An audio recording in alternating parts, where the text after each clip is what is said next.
بسم اللہ الرحمن الرحیم نحمدہ ونصلی علی رسولہ الکریم اما بعد۔ محترم ناظرین کرام، ایک صاحب ہیں شانو انصاری، ان کا سوال ہے: السلام علیکم، ماہل نام رکھ سکتے ہیں اور یہ نام رکھنا کیسا ہوگا؟ وعلیکم السلام ورحمۃ اللہ وبرکاتہ۔ دیکھیے، جو نام آپ نے پوچھا ہے ماہل، اگر یہ لفظ ہم پڑھتے ہیں ہا، چھوٹے ہا کے ساتھ میں ماہل،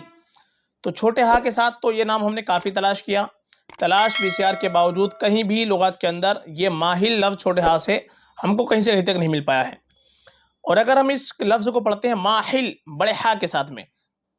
تو ماہل کے معنی آتے ہیں قحط زدہ شہر، ملک یا بنجر زمین۔ اسی طریقے سے ایک معنی اس کے آتے ہیں جھگڑالو آدمی،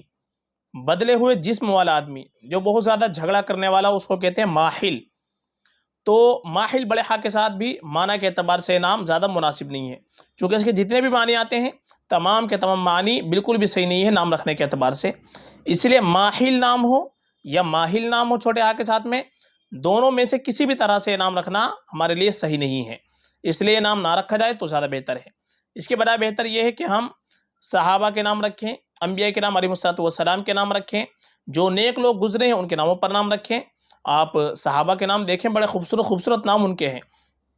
ہمارے پلے لسٹ میں جائے، وہاں پر آپ کو صحابہ صحابیات کے نام کی پلے لسٹ مل جائے گی، اور صحابہ کے نام کی ہم نے الگ سے ویڈیو بنا رکھی ہے۔ ایک ویڈیو میں صحابہ کے 100 نام ہیں، ایک ویڈیو میں صحابہ کے 52 نام ہیں معنی کے ساتھ میں، اور ہر ایک نام بڑا خوبصورت نام ہے، معنی بڑے خوبصورت ان کے آتے ہیں، تو اس میں آپ دیکھ سکتے ہیں۔ تو نئے ناموں کی وجہ سے غلط ناموں کا انتخاب ہم کو نہیں کرنا چاہیے، ہمیشہ اچھا نام رکھنا چاہیے، اچھے معنی والا نام رکھنا چاہیے، اور نیک لوگوں کے ناموں پر، نیک ہستیوں کے ناموں پر اپنے بچوں کا نام رکھیں گے تو انشاءاللہ ہمارے بچوں میں ان کی نیک صفات بھی پیدا ہوگی۔ باقی نئے ناموں کی وجہ سے اگر ہم غلط ناموں کا انتخاب کر لیں گے، بے معنی ناموں کا انتخاب کر لیتے ہیں، تو چونکہ نام کا معنی کا بچے کی ذات کے اوپر اثر پڑتا ہے، تو اس سے بہت سی مرتبہ بچے کے اوپر غلط اثر بھی پڑ سکتا ہے۔ اس لیے اس طرح کے نام ہم کو نہیں رکھنے چاہیے، اچھے نام رکھنے چاہیے، اچھے معنی والے نام رکھنے چاہیے فقط، واللہ اعلم۔